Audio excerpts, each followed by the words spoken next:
And welcome, ladies and gentlemen, to another episode of Stick to Sports. Fasten your seatbelts and hold on to something as we take off for some World Series previews and NBA season debuts. Mike, what's it time to do? Mr. Sengus, it's time to roll it!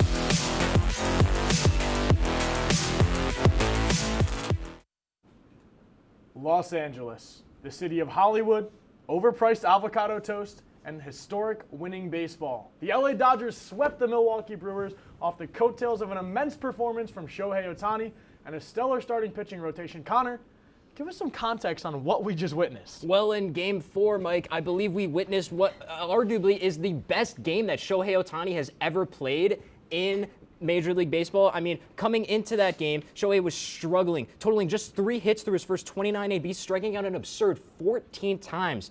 But in Game 4, he picked up the ball, was the Dodgers' starting pitcher. Not only did he pitch 6 shutout innings, striking out 10, but he also clobbered 3 home runs, one of which might have actually left the stadium. Absolute power from Shohei. And Mookie Betts, his teammate, said it best. He said, "We're like the Chicago Bulls, and he's Michael Jordan." The only comparable thing to compare this performance from Shohei Ohtani to is, let's compare it to football. He had 300 yards passing, 300 touchdowns, a sack, an interception, and a pick six. I mean, we're not going to see a performance like that again. And if we do, it's going to be from this man. We have to appreciate greatness. And through this 4 games, through this clean sweep, the Dodgers starting rotation gave up 2 total runs in 4 games with a .63 ERA, and that's an NLCS record. They shut him out. That is insane. I have right here, the Dodgers are a cheat code. Mookie Betts, Shohei Ohtani, and Freddie Freeman on the same team is just borderline unfair. And I think that we're seeing that right now. Two runs in the entire 4-game, or the entire series is absolutely insane. Yeah, 3 hits, 3 for 3 with 3 home runs. It's it's ridiculous. Yeah.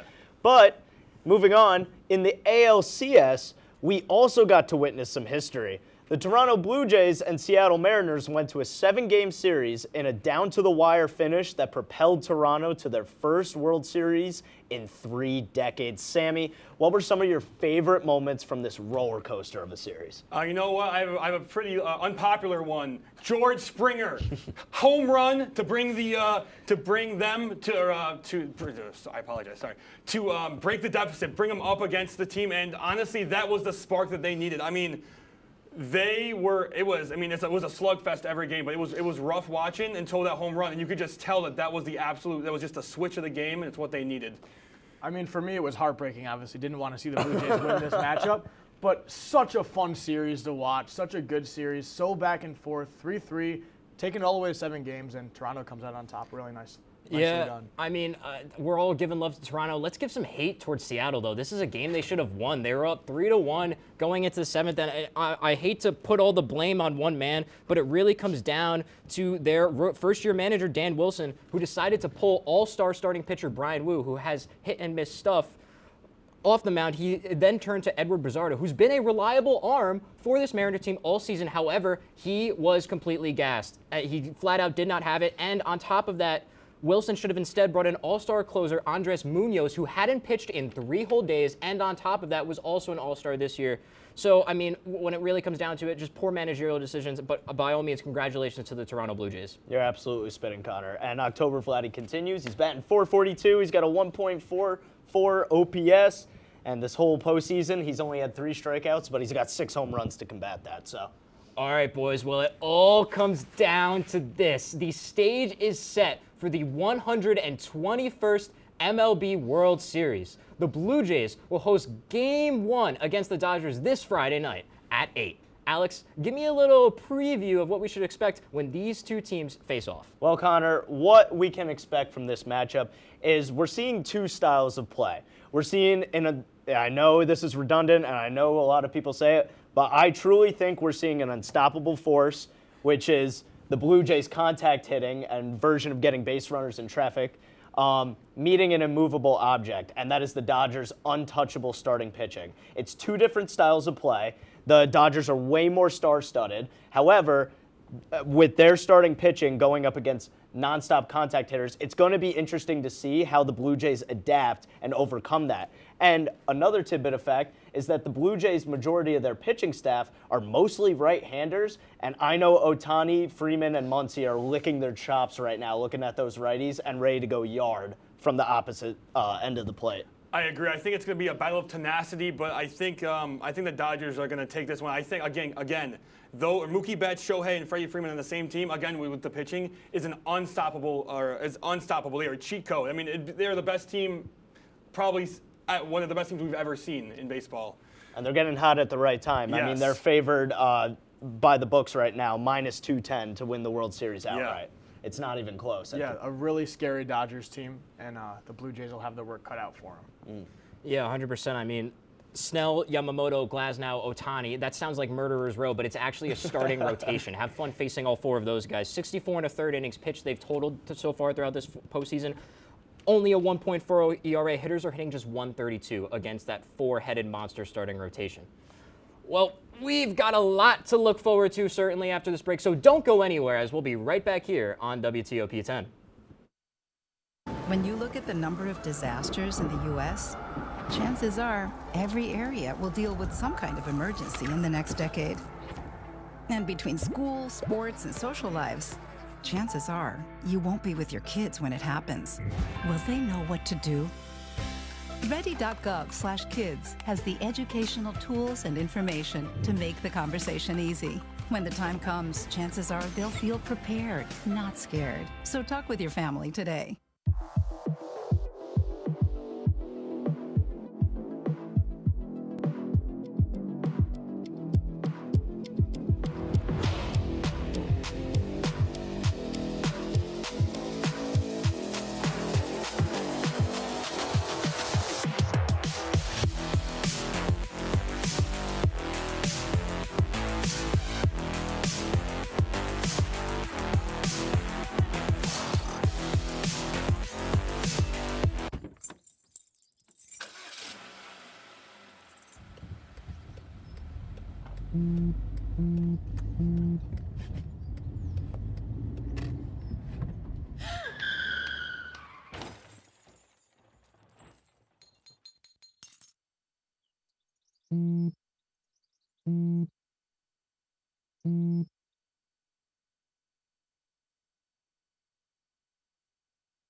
I had to eat a raw egg on Chris's dormitory floor.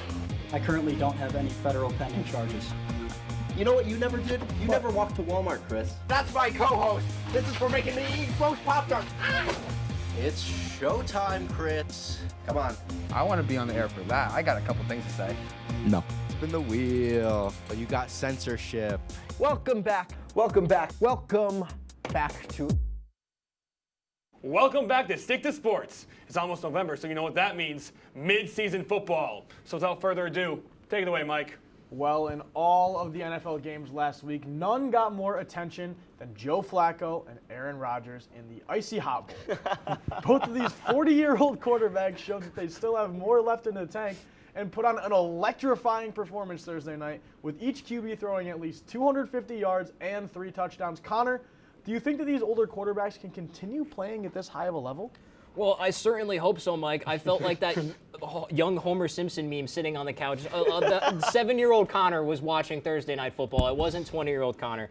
But, I mean, shout out to Flacco at age 40, 31 of 47, 342 yards, 3 tutties. Rodgers at 41, 22 of 32, 244 yards, 4 touchdowns. Did have the 2 picks. But, I mean, Joe Flacco, Joe Cool. We always talk about Joe Burrow being Joe Cool. Joe Flacco led his 23rd career fourth-quarter comeback. I mean, Can you write up a more prettier, beautiful script to bring a tear to a long-standing NFL fan? I mean, Bengals fans were literally chanting, "Thank you, Cleveland," at the end of the game after this performance. It's just amazing.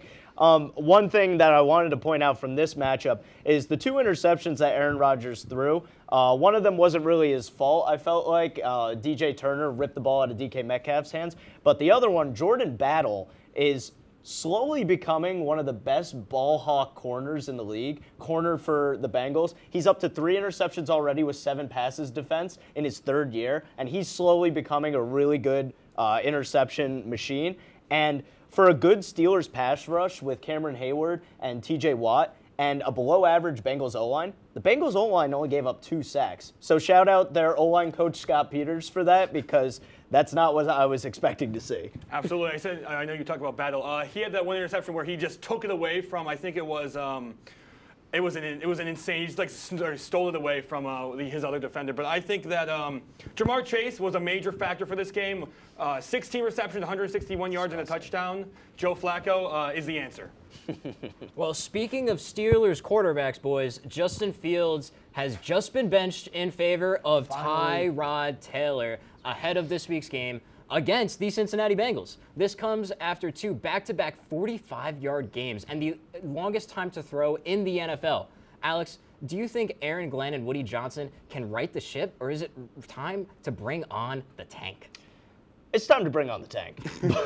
Short, plain and simple. But like I said in episode 1 of Stick to Sports, accountability and a culture change starts at the top, the very top. It doesn't start at head coaching, even though that's a big aspect of it.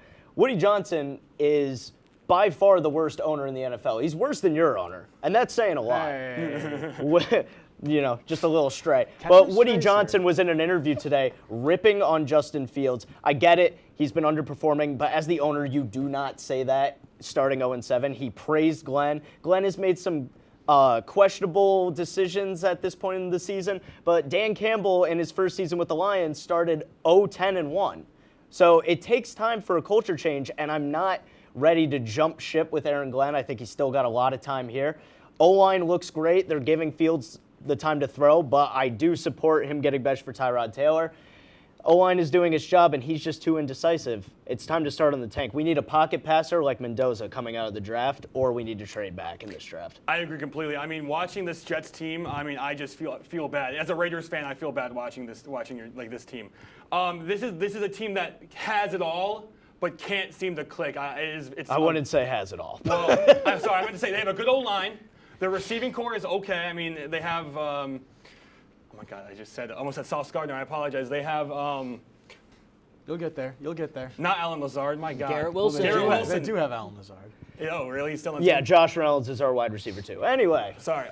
That's besides the point. I think that the Jets have to take an internal look and see or think about what has to change and what even if it's just like the small things that what has to change. AKA sell the team. Sammy, absolutely. And while you all agree that Justin Fields should have been benched, my fantasy football team, which Alex drafted, by the way, does not agree that Justin Fields should be benched because it's been rough these past couple of weeks. We're talking QB2. 2-3 points. I drafted you Dak Justin Prescott. Fields. You got a good QB1. Yeah, bro. I know. You're fine. I know. But Justin Fields gone. Not happy with that. Jets suck. Very happy with that. Yeah, okay. I don't like seeing the Panthers with a winning record, though. In a once-in-a-lifetime collapse, the Giants fall to the Broncos after a 33-point fourth quarter in the wildest game of the season. The Giants defense had a shutout 3 quarters of ball and looked hot going to the fourth. But Sean Payton and Bo Nix had other things to say. Connor, who's to blame for this loss, and how did the Giants move forward as a football team? Rip them to shreds. Yeah, it's done, man. Dude, honestly, this is a top 3 loss in the Brian Dable era. Giants fans will understand these 2 references that I throw out here. The 2023 home opener when you got blown out 40-0 in your own building to the Dallas Cowboys. And then on top of that, in the 2022 divisional playoff round when you got your butt handed to you 38-7 in Philadelphia. So, I mean, we've been low, but I didn't think we could get much lower. The Giants had a 33-point lead going into the fourth quarter. Broncos scored 33 consecutive points on 5 consecutive drives. I mean, Jesus.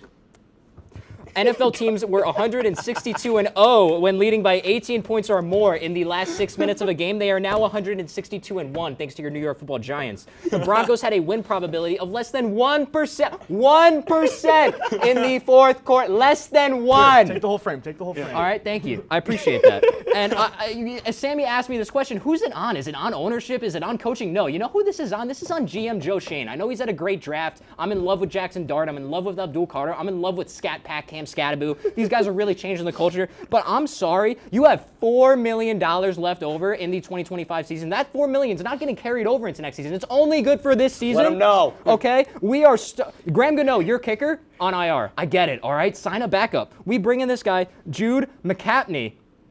Jude couldn't hold on to the starting kicker job at the University of Rutgers, a basketball school. He could not hold on to the kicking job at Rutgers. And the New York Football Giants, representing a team that is in the highest level of football play in the world, decided that it would be a great idea to let this guy kick for us. And so what happens? He misses 2 extra points. Those 2 extra points would have let the Giants win by a score of 35-33. But instead, they lose 33-32, get their hearts ripped out of them, and now we have to go into Philadelphia next week to play a pissed-off Eagle team at 1 o'clock at the Link. I mean, geez, it's over. This is somehow Daniel Jones's fault. I can just feel it in my heart of hearts. Connor, you need a hug. Yeah, man, that was intense. I'm casting in my Oscar bid right now right? for that performance. That was heartbreaking, man. Oh, my God. I can see the heartbreak on your face. You didn't have Demaryius Thomas on your back. Shout out the Broncos for winning that game. Shout out Demaryius DT. Thomas, absolute legend. Well, Connor, you took up all of our time there, so we're going to take a quick break, but when we come back, we're going to head to the fast break. I'll be asking these guys some burning hot questions about the NBA and touch on some big contract extensions right here on WTOP.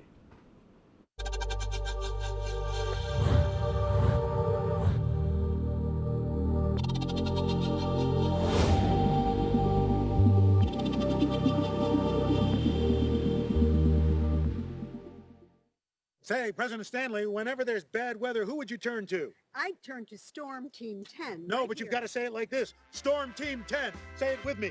Storm Team 10.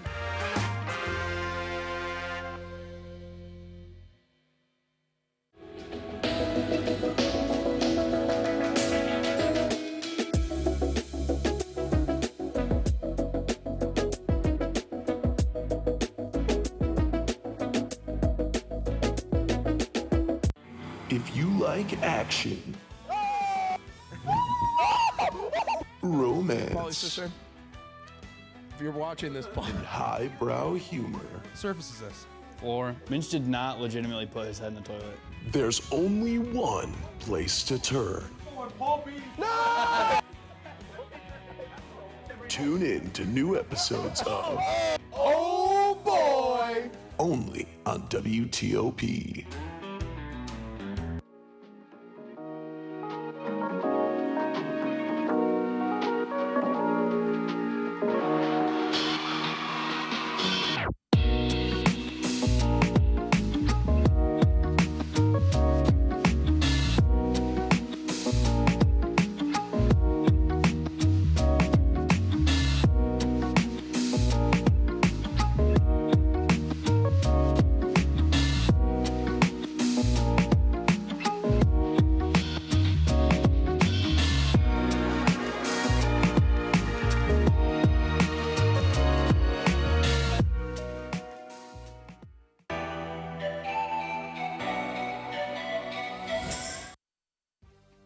Fast break where the pace is hot, but the questions are hotter. Let's dive right in, boys.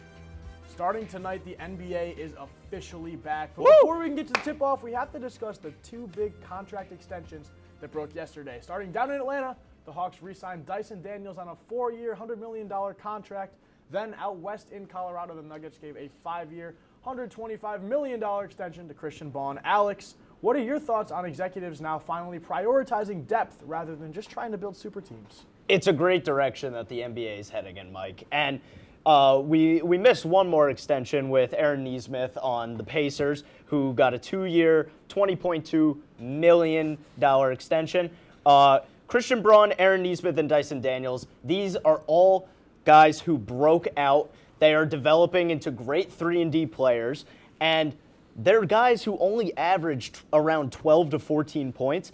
It's nice to see that NBA executives are starting to value intangibles. They're starting to value defense, and they're starting to value spatial awareness and people who have the IQ to make cuts off the dribble. They are athletic. They rise in the playoffs. We saw Aaron Nesmith kill our Knicks. We saw Christian Braun play great against the Thunder. These guys are only going to get better, and it's making the NBA come into a great direction. I would say I completely agree with you. These players are only getting better, but 4-year, $100 million, is it worth it for a rotational player? Now, you say yes, but the league, the way that the sports is heading in general right now is money, money, money, money, money, and I think that is will eventually be bad for the sport.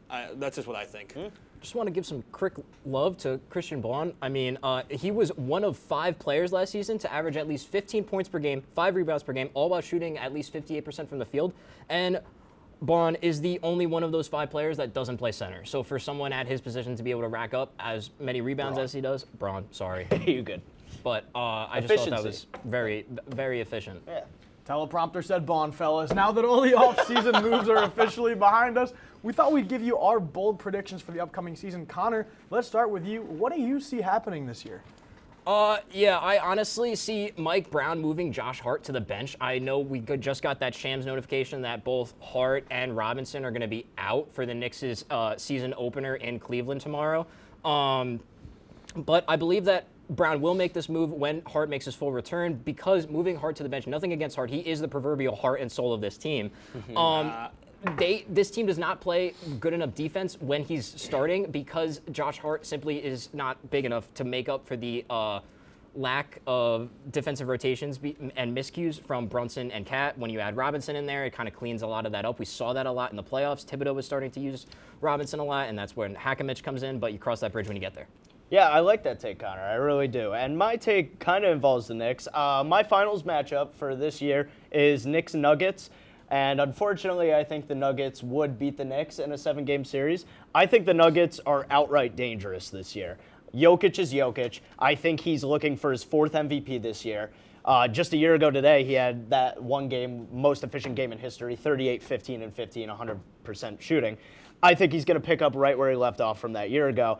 And the Nuggets made great moves in the offseason. They acquired Cam Johnson, traded away Michael Porter, but they acquired Bruce Brown, Tim Hardaway Jr., and they brought in a lot of good rotational pieces to get back to that championship status that they were at 2 years ago. I think the Nuggets are going to win it all this year. 100%. I just got a quick thing here. I think that Cooper Flagg is legit and will take the Mavs to the playoffs. I think that Cooper Flagg is going to come in here and embarrass the league. And I think that he will embarrass the league, and he'll be one of the best #1 overall picks of all time. Okay. And his mom said it, find a new gym. No time to give my reason why, but I think Sacramento Kings are going to be a top 5 team in the Western Conference this year. Are we lighting the beam? We're lighting I am the beam. I'm wearing the purple. I'm lighting the beam. All right. Last one. Finally, as we wrap up the fast break, it's time to preview both of the NBA's opening night matchups as we see KD and the Houston Rockets travel into Oklahoma City to face the defending OKC Thunder. Then at 10 p.m., we're treated to a lake show as Luka Doncic and the Los Angeles Lakers host Steph Curry and the Golden State Warriors. Alex, how do you see these games shaking out? Well, Mike, the defending champs, the OKC Thunder, are 7-point favorites going up into this matchup against the Rockets' Monstars lineup. They have 4 players who are 6'11", and they have a point guard, Amen Thompson. Shout out me and Connor 2 weeks ago for predicting that Amen Thompson was going to be the point forward. And for the LeBron-less Lakers, it's Luka's time to shine, but the Warriors are more gelled. Yeah, I agree. I think that the Warriors are just a better team right now, especially without LeBron, so I think the Warriors are going to take it. Word. Yeah, honestly, I like the Warriors. This LeBron-less Lakers, I really think, gives us a preview as to what next year's going to look like, because I honestly think next year will be LeBron's last dance, and I don't think he plays that season in LA. So this kind of gives us a future into the future brain trust of Luka and JJ Redick. That being said, I like the Warriors. And for the Rockets and Thunder, I mean, Jalen Williams is not playing for the Thunder, still recovering from his offseason wrist surgery. So I think the Monstar lineup of the Rockets will prove to be too much. Well, a little preview of what's coming up next here. I'm all done with the fast break, but don't go anywhere. Picks and extra innings coming at you after the break. When you look at the number of disasters in the U.S., chances are every area will deal with some kind of emergency in the next decade. And between school, sports, and social lives, chances are you won't be with your kids when it happens. Will they know what to do? Ready.gov/kids has the educational tools and information to make the conversation easy. When the time comes, chances are they'll feel prepared, not scared. So talk with your family today.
I had to eat a raw egg on Chris's dormitory floor.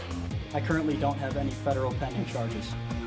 You know what you never did? You never walked to Walmart, Chris. That's my co-host. This is for making me eat roast Pop-Tarts. It's showtime, Crits. Come on. I want to be on the air for that. I got a couple things to say. No. Spin the wheel. You got censorship. Welcome back. Welcome back. Welcome back to... Welcome back to Stick to Sports. It's time for everyone's favorite segment where we gamble on games with no actual stakes and no actual money besides bragging rights. Let's look at the standings. Connor and Mike, you guys have taken the lead at 4-2. I fall to 500 at 3-3. And Sammy, get back in that basement. Let's look at our picks for today. Pull up that graphic. We got the Lakers and Warriors tonight. Mike, who do you got in this matchup? You know, I got the Warriors 117 to 114. You guys made some great points in the last block, and I just got to stick with that. There you go. I got the Warriors 121 to 110. I mean, the LeBron-less Lakers are just going to be no match for that depth that the Warriors have. Yeah, I also agree. I got Warriors 115, 103. The Warriors have historically had the Lakers number, and with no LeBron, I think that defense on the Lakers is going to be atrocious. I was going to say, I think, again, I said it earlier, the Warriors are looking like a better team right now, and I think they're going to continue that tonight. Both the Yankees killers are facing off in the chip. Mike, who do you want to see to win, and who do you foresee winning? I think I know the answer. Well, fellas, I'll start out. I'm the only one who picked this team. Give me the Blue Jays in 7. I respect it. I think it's going to be a phenomenal series, and I can't stand the Dodgers. Absolutely cannot. Mike, I can't stand the Dodgers either, but I hate division rivals even more. I don't want the Blue Jays to win. I want the Dodgers to win, all right? They're just starting pitching brilliance. They're deeper in their lineup with more consistent forms of power. I mean, Snell, Yamamoto, Glasnow, Ohtani from their lineup. Betts, Ohtani, Freeman, Muncy, Teoscar Hernandez. It's not going to be enough for Vlad Guerrero and friends. You said you wanted the Dodgers to win. I'm low-key ashamed of you as a Yankees fan. I'm sorry. The other Yankee fan on this show, guys, wants the division rival to win the World Series. I don't want either team to win. I do not. I wish both teams can lose. Yeah, but Alex, I want this who'd to you be. pick? I picked the Dodgers in 6. They just have too much firepower. I was going to say, I also picked the Dodgers, but only because Shohei Ohtani has a Fortnite skin, no other reason. Yeah, that's true. All right, but...